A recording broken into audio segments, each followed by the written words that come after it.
Bismillahirrahmanirrahim. Assalamualaikum warahmatullahi wabarakatuh.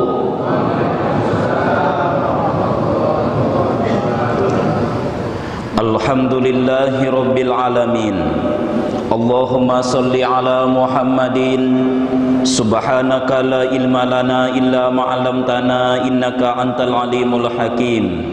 La haula wa la quwata illa billahil aliyyil azim. Bapak dan Ibu jamaah GSSB Kecamatan Kepenuhan Hulu, wabil khusus Kepenuhan, maaf, makanya sering doreh ngundang, mak jangan lupa. Kecamatan Kepenuhan, wabil khusus jamaah Masjid Ikhwan. Mudah-mudahan seluruh kita yang berhadir saat ini dimuliakan oleh Allah Subhanahu wa taala. Sesuai dengan janji Allah. Aku kuwi nutu masuk nomborok bonar. Nu nampak di sudut yang kelipah. Sesuai dengan janji Allah di dalam sebuah hadis qudsi, inna buyuti fil ardi al masajid wa inna zuwari fiha umaruha. Rumahku itu, kata Allah, di muka bumi adalah masjid, termasuklah Masjid Ikhwan ini. Luar biasa megah masjid awak ini. Gambaran keimanan daripada sebuah masyarakat. Tengok masjidnya. Wa inna zuwari fiha umaruha. Maka siapa yang datang ke masjid, siapa yang hadir di masjid, duduk dia di dalam masjid, mereka itu, kata Allah, para tamu-tamu. Alhamdulillah, belum lagi bapak ibu hadir di masjid, baru keluar dari rumah menuju masjid. Man kharaja min baitihi mutahharan ila salatin maktubatin fa ajruhu ka ajril hajatin lil muhrimin. Siapapun, kata Rasul, yang keluar dari rumahnya dalam keadaan berwudu, niatnya melangkahkan kaki untuk solat berjamaah, maka Allah akan berikan pahala semisal pahala orang yang menunaikan ibadah haji dalam berpakaian ihram. Setiap langkah yang awak ayunkan, man roha ilal masjidil jamaati, siapa yang melangkahkan kakinya menuju masjid niatnya solat berjamaah, takkan disia-siakan Allah. Man roha ilal masjidil jamaati fahudwatun tamhu sayyaatan. Setiap langkahnya hapus satu dosa. Wahudwatun taktubulahu hasanatan.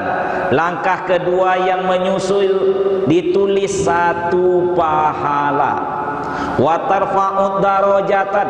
Langkah yang ketiga diangkat satu derajat. Makin banyak langkah-langkah, makin berguguran dosa-dosa, makin banyak pahala, makin tinggi derajat kita.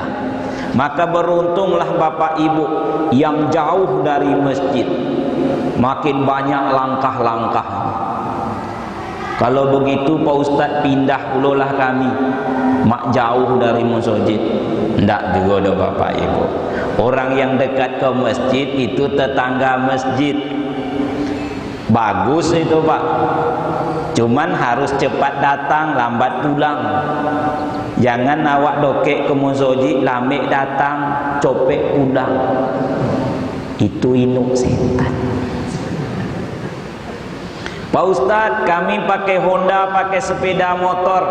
Di dalam hadis disebut langkah, itu yang putaran rodanya Pak. Payah menghitungnya Pak Ustaz, suruh bini awak menghitung.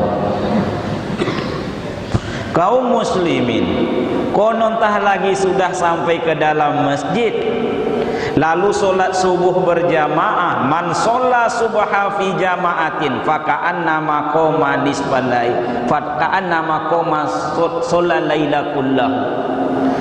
Siapa yang ikut solat subuh berjamaah seakan-akan solat sepanjang malam 12 jam togak di hadapan Allah. Inu kan tolok Pak tu Pak. Paling tolok awak itu sejam, iku 12 jam. Tahu Bapak Ibu bahasa saya ini? Bahasa Pasi ya tahu nak? Aku nak orang Pasi ya nyo. Beko baju hijau ke bahasa iko rupanya apa tu? Rupanya lebih modern mula dari Jakarta kan begitu. 12 jam. Seakan-akan solat sepanjang malam. Apalagi yang awak lakukan gerakan solat subuh berjamaah ini. Man sholla subha, siapa yang ikut solat subuh, maksudnya berjamaah. Thumma qa'ada, lalu sabar dia duduk sejenak. Soal bagaimana duduk tak terlalu diatur. No beruntung dapat menyana. No indo mau tanggung kalah. Duduk sejenak. Yazkurullah, tapi duduknya tak sembarang duduk. Duduk dalam berzikir menyebut nama Allah. Tak mesti lidah kita bergerak karena hati bisa berzikir. Hati umpamanya lupa berzikir. Duduk dalam majelis zikir merupakan bagian daripada zikir. Yazkurullah hatta tatslu'a syamsu, sampai terbitnya matahari waktu suruh 6:17. Tapi dilewatkan 10 menit, 15 menit, 20 menit, kita solat sunat Isra 6:32 menit. Nanti bisa ditengok di situ. Tsumma shalla raka'ataini. Kemudian dia tidak langsung bangkit, langsung pulang dah Pak. Nanti hilang keistimewaannya. Solat awak dulu 2 rakaat. Namanya solat sunat Isra. Surat yang pertama awak baca di rakaat pertama sesudah Al-Fatihah, Qul ya ayyuhal kafirun. Kulah tahu awak sekedar muinyek kenyo sampean kok lupa. Rakaat kedua sesudah Fatihah, Qul huwallahu ahad. Kalau bapak ibu hafal, kalau inu boleh apa non hafal. Inna a'toina di rakaat pertama, di rakaat kedua inna a'toina yo nengapo loh. Apa yang didapatkan? Kanat lahu ajruhu hajatin wal umratin tamah.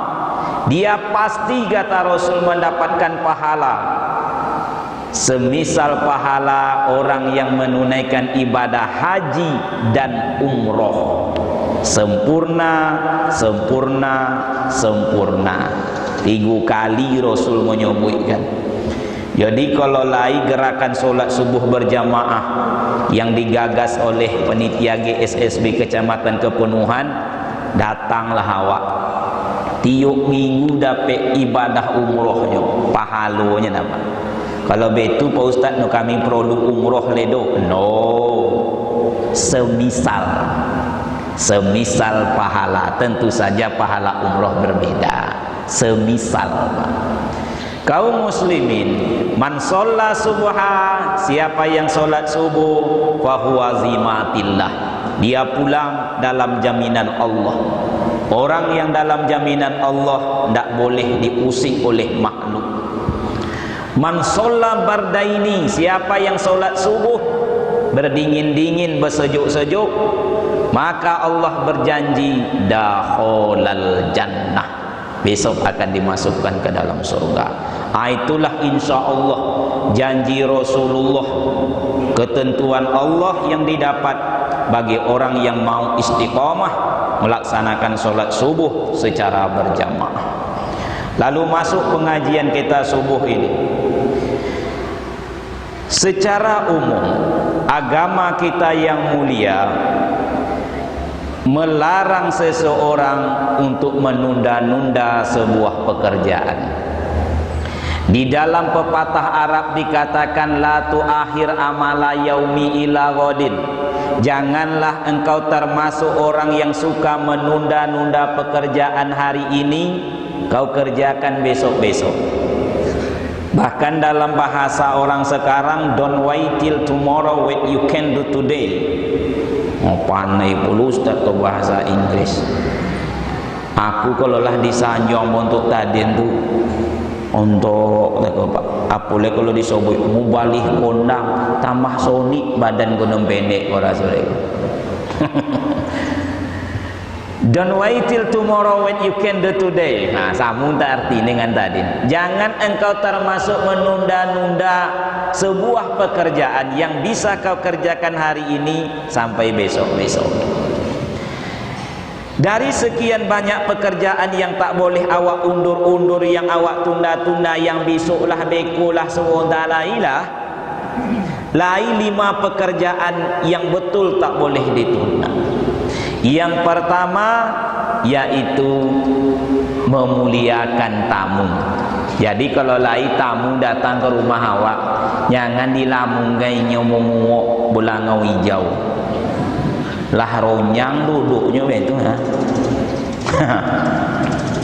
Sajikan air minum. Tengok kok Pak, belum datang ustaz lah hadir. Kok kopi ginseng lagang. Servis kok. Ada kadang sebuah masjid air putih samyang untuk ustaz. Sampailah ngomong. Alhamdulillah. Man kana yu'minu billah wal yaumil akhir falyukrim dhayfahu. Siapa yang mengaku beriman kepada Allah dan hari kemudian, hendaklah ia memuliakan tamu. Jadi memuliakan tamu tidak boleh diundur-undur. Begitu tamu datang, persilakan masuk, sajikan. Awak memuliakan tamu, Allah memuliakan orang yang menerima tamu. Nah, kurang apa deh Pak? Yang datang itu awak memuliakan, yang awak memuliakan, Allah memuliakan awak. Satu, tak boleh ditunda-tunda. Yang kedua, membayar hutang piutang. Amalan seseorang itu ganjal penghalangnya menghadap kepada Allah cuma satu kata, hutang. Bahkan Rasul tak mau menyolatkan seseorang yang masih menahan-nahan hutangnya, kecuali ada sahabat yang akan bersedia memberikan jaminan. Jadi hati-hati berhutang. Orang yang diberi kemampuan untuk membayar hutang oleh Allah, tapi tak ada mau, tak ada niat untuk membayar hutang, besok di padang mahsyar dia akan menghadap kepada Allah dengan label tulisan pencuri. Jadi kalau lain hutang awak Pak, anzu-anzu lah nih sebelum mati. Yang ketiga, yang tak boleh ditunda-tunda, menyelenggarakan jenazah. Kalau bisa secepat-cepatnya lah. Kecuali ada kaum famili yang sangat dekat yang harus awak tunggu, itu pun tak boleh berlama-lama.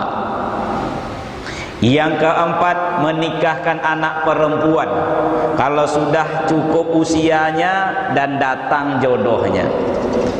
Usah pilih-pilih buku boleh, pilih-pilih tebu, beku pepitu pilih buku.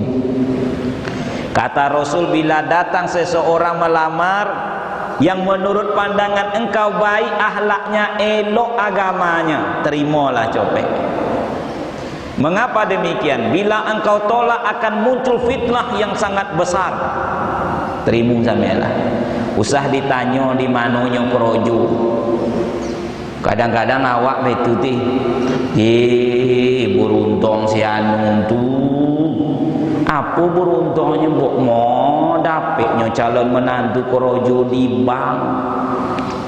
3 bulan sesudah itu tu bongkar rahasia, rupanya di bangunan. Nyawak kopoka. Di mana ti kerojo? Pajak aku agak preman sekoci di bank. Munannya di soniknya.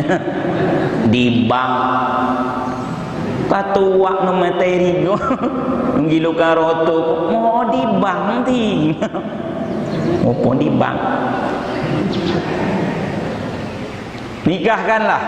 4. Yang kelima, iya yang kelima mana?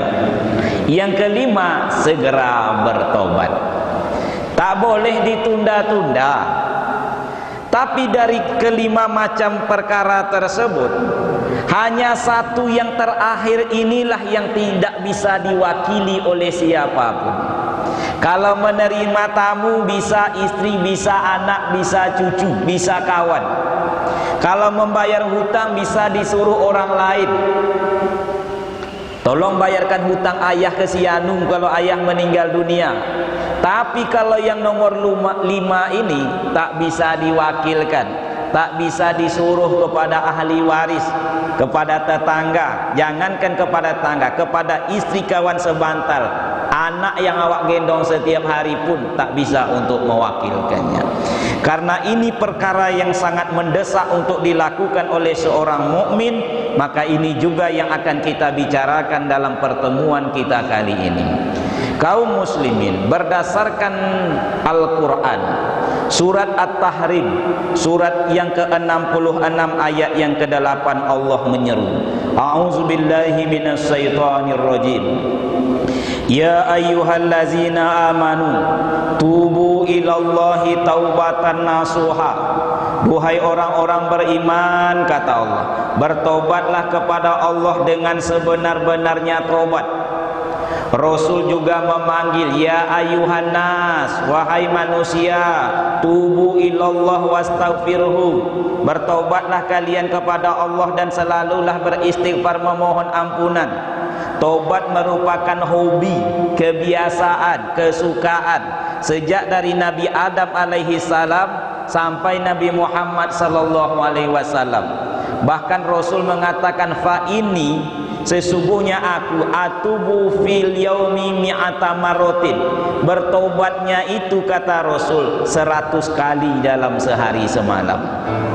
Allah memanggil orang beriman, Bapak Ibu.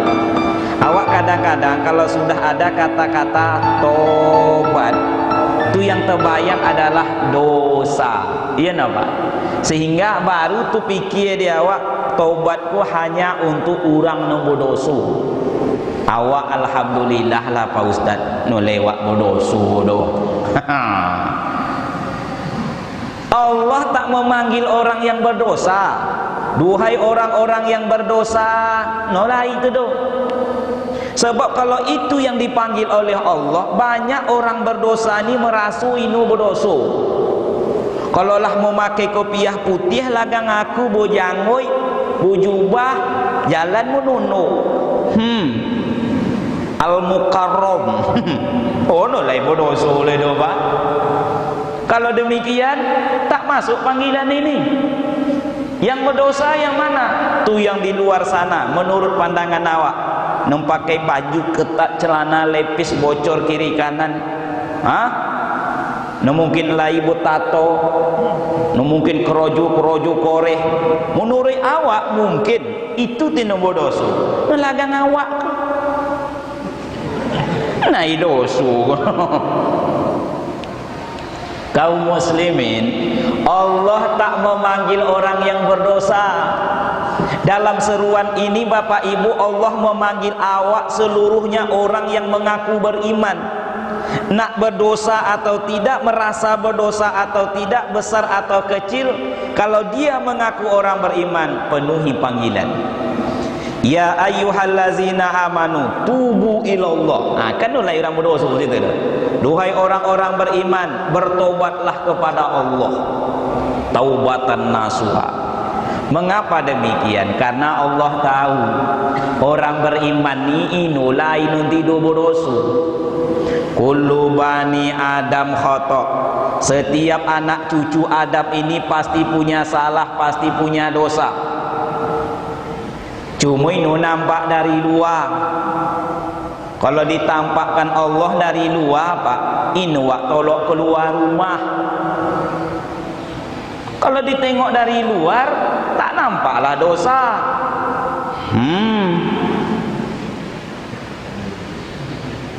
Nilai dosa.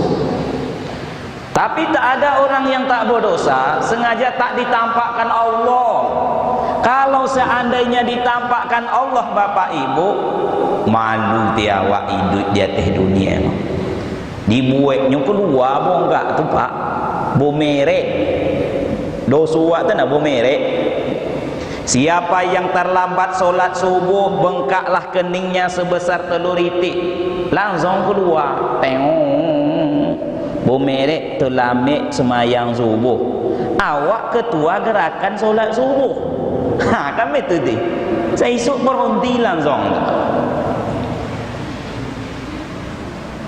Terlambat solat berjamaah, awak imam umpama ini, malu. Semua orang tahu aku mana subuh tadi ketua. Kau nampaklah itu jujuntai kau. Itu baru satu. Lalu ibu nanti melawan suami, abang boleh. Ini lagan laki orang tu. Keluar puluh bongkak melawan laki. Susah ada orang tahu. Kemudian menggosip, meribah, menyobek buruk orang. Keluar puluh bongkak. Tengok. Menyobek keburukan Pak RT. Ini tolak ke rumah Pak RT le do. Makin banyak bengkak yang bomerek itu, makin banyak dosa. No tolak wak keluar rumah do Pak. Jangankan Bapak Ibu, saya Ustaz tak berani ceramah. Kenapa demikian? Saya khawatir bengkak saya lebih banyak dari jemaah. Ini Ustaz kau nonton tulai Pak. Kadangnya pandai menyampaikannya samia. Suruh orang pergi sembahyang subuh, ini urusan subuh tu. Subuh kalian, Ustaz. Mengaku dek lain urusan malam tadi. Maka orang yang paling banyak bengkaknya, aku termasuk Ustaz nelasak, jadi tolong diikuti. Paling banyak bengkaknya, paling banyak dosanya. Turunlah aku dari kendaraan.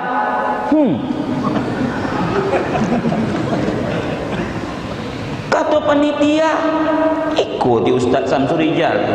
Ijo, mak pulanglah Ustaz. Tetap boleh ikut dong. Kami walaupun disikun sebanyak itu pun nabung gak dosu. Allah Maha Penyayang, tak ditampakkan dosa. Tak mungkin awak tak berdosa. Jangankan awak ini Pak, Nabi Adam alaihi salam pun berdosa. Adam tinggal di surga, awak tinggal di dunia. Nah, beda tu Pak. Adam tak punya orang tua. Jadi kalau dicari sejarah salah Adam melawan ayah omaknya itu kan lain. Awak orang tua ada, ibu mertua ada, ayah mertua ada, mama ada, ulong ada, apa ada. Itu orang tua sesadu. Adam tak punya tetangga, tak punya bawahan, tak punya atasan. Tak ada dosanya dulu. Tapi Adam tetap berdosa. Sebuah cuman dosa Adam.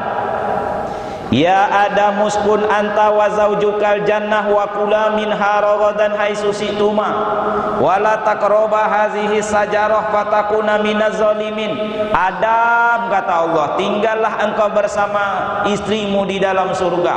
Makan apa yang engkau mau, nikmati apa yang engkau suka. Sebuah cuma ino bolehnya Adam. Pohonan satu ini jangankan engkau dekati, nikmati, dekat saja tak boleh, nanti engkau menyesal. Tetap saja Adam berdosa. Dimakannya buah huldi itu, kulnah bitu minha jami'a.